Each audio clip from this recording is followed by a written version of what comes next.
அனைவருக்கும் இனிய வணக்கங்கள். நண்பர்களே, இன்றைய பதிவு நேற்று தொடர்ச்சியோட பதிவு. நேற்றே சொல்லியிருப்பேன், தூபப்பொடி அது இன்றைக்கி கொடுக்குறேன்னு சொல்லியிருந்தேன். இது பணவரவுக்கான தூபப்பொடி, சாம்பிராணியில் போடுறது. இது எப்படி செய்கிறதுங்கிறது தான் இன்றைக்கி நான் பதிவாக கொடுக்க போகிறேன். நேற்று கழுவுற பொடி சொல்லியிருந்தேன். வீடை கடை நிறுவனங்களை சுத்தப்படுத்துறதுக்கான பொடி எப்படி செய்யணுங்கிறத சொல்லியிருந்தேன். இன்றைக்கி அது தூபமாக ஏற்றுறது, தூபப்பொடி போடுறது. இது போடுறப்ப என்ன நடக்கும்னா, உங்களோட தொழில் மென்மேலும் வளரும், பொருளாதார நிலை உயரும். கடைக்கு தொழில் செய்கிற நிறுவனத்துக்கோ கடைக்கோ கஸ்டமர்ஸ் நிறையா வருவாங்க. தொழில் நல்லபடியாக நடக்கும், பண வரவு நல்லா இருக்கும். பண வரவுக்கான வழிகளை வகுத்து கொடுக்கும், பொருளாதார தடைகளை உடைக்கும். நேற்று சொன்ன பதிவும் பொடியும் இந்த பொடியும் ரெண்டையும் மட்டும் பயன்படுத்துங்க.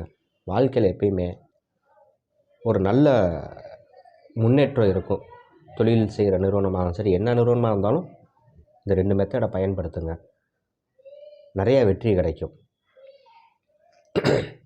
இதுக்கு தேவையான பொருட்கள் என்னங்கிறத சொல்லிடுறேன். ஏலக்காய் நல்லா வாங்கி, ஏலக்காய் நல்லா காய போட்டு எடுத்து வச்சுங்க. நல்ல ஏலக்காவை எடுத்துங்க. அடுத்து பிரியாணி இலை. இந்த பார்த்துருப்பீங்க, பிரியாணியில் ஒரு இலை போடுவாங்க, சரிங்க, வரிகுடா இலைம்பாங்க அதுக்கு, அந்த இலை. அடுத்து லாவெண்டர் பூ. லாவெண்டர் பூ எங்கே கிடைக்கும்னா, அது வெளிநாட்டிலேருந்து இறக்குமதி செய்கிறது. இது ஆன்லைனில் கிடைக்கும். லாவெண்டர் பூன்னு நீங்கள் அமேசான்லேயோ ஃப்ளிப்கார்ட்லேயோ போட்டிங்கன்னா லாவெண்டர் பூன்னு கிடைக்கும். ரேட்டு கம்மியாக தான் இருக்கும், அதை வாங்கிக்கோங்க. அதுக்கு அடுத்து பச்சை கற்பூரம் கொஞ்சமாக சேர்த்துக்கிறணும். அடுத்து சோம்பு. சோம்புனா சமையலில் பயன்படுத்துகிறது. பெருசீரகம்னு சொல்லுவாங்க அதுக்கு பேர், சரிங்களா? அதை எடுத்துக்கங்க. இதெல்லாம் சரிசமமான ஒரு எடையில் எடுத்துங்க. பச்சை கற்பூரம் மட்டும் கம்மியாக போட்டால் போதும். மிச்சம் இருக்க பொருட்களை சரிசமமான எடையாக எடுத்துக்கங்க. எடுத்துகிட்டு இதை நல்லா அரைக்கணும், பவுட்ரு ஆக்கிட்டு அதில் பச்சை கற்பூரம் கலந்து தனியாக வச்சுக்கோங்க. அதுக்கப்புறம் பால் சாம்பிராணின்னு கேளுங்க, நாட்டு மருந்து கடையில் கிடைக்கும். பால் சாம்பிராணி இதை வாங்கி கறியில் அடுப்பு கறி வாங்கி அதை நீங்கள் கங்கா மாற்றணும். அதை நீங்கள் மண்ணெண்ணெய் ஊற்றி பற்ற வைக்கலாம், கிருஷ்ணாயில் ஊற்றி பற்ற வைக்கலாம். அப்படி இல்லைன்னா கேஸில் அந்த கறியை கங்கா மாற்றி அதை ஒரு தூபக்கரண்டியில் வச்சு இதில் இந்த பால் சாம்பிராணி, ஏற்கனவே செய்யப்பட்ட அந்த ஏலக்காய், பிரியாணி இலை, இதெல்லாம் சரிசமமாக கலந்துருக்கீங்களா? அதில் பச்சை கற்பூரம் கலந்துருப்பீங்க.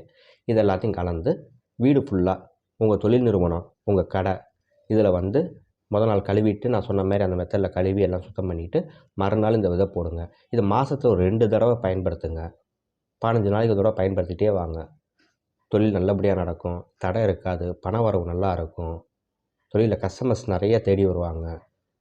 அப்போ இன்னும் நிறைய டெவலப் பண்ணுறதுக்கு, இன்னும் பிரான்ச்சஸ் ஓப்பன் பண்ணுறதுக்கு உங்களுக்கு வழிவகுக்கும். உங்களை நல்லா உழைக்க வைக்கும், நல்லா ஹார்ட் ஒர்க் போட வைக்கும். அதுக்கான வருமானத்தையும் உங்களுக்கு கொடுக்கும். வீட்டில் போடுறப்ப பொருளாதார நெருக்கடி தீரும், பண வரவுக்கு வழி செய்யும், வர வேண்டிய பணங்கள் உங்களை திரும்பி தேடி வரும். தடைப்பட்டு நிற்கிற பணங்கள்லாம் அத்தனையும் வரும். மன நிம்மதி இருக்கும், தெய்வ கடாட்சியம் வீட்டில் நிறைஞ்சிருக்கும். இந்த 2 மெத்தடை மட்டும் பயன்படுத்துங்க. நண்பர்களே, எனக்கு நீங்கள் குருதட்சணை கொடுக்கணும் அப்படின்னு நினச்சிங்கன்னா இந்த வீடியோவை அனைவருக்கும் ஷேர் செய்யுங்க, சப்ஸ்கிரைப் செய்யுங்க, பெல் ஐக்கானை ஆன் பண்ணி வைங்க. என்னோடய வீடியோஸ் உங்களுக்கு உடனே கிடைக்கும். உங்களோட வாட்ஸ்அப் குரூப்பு, உங்களோட ஃப்ரெண்ட்ஸுக்கு இந்த வீடியோவை ஷேர் செய்யுங்க. நீங்கள் இதுதான் எனக்கு செய்ய போகிற கைமாறு. நல்லது நண்பர்களே. நாளை கடன் நடைபெற அதுக்கு ஒரு யந்திர முறை, ரொம்ப எளிமையாக ஒரு யந்திரம் சொல்கிறேன், இதை வச்சுக்கோங்க. எப்படியாப்பட்ட கடனோ சீக்கிரம் உங்களை முழுசாக அடைஞ்சு தீரும். அதுக்கான பதிவு நாளை கொடுக்குறேன். நன்றி, வணக்கம்.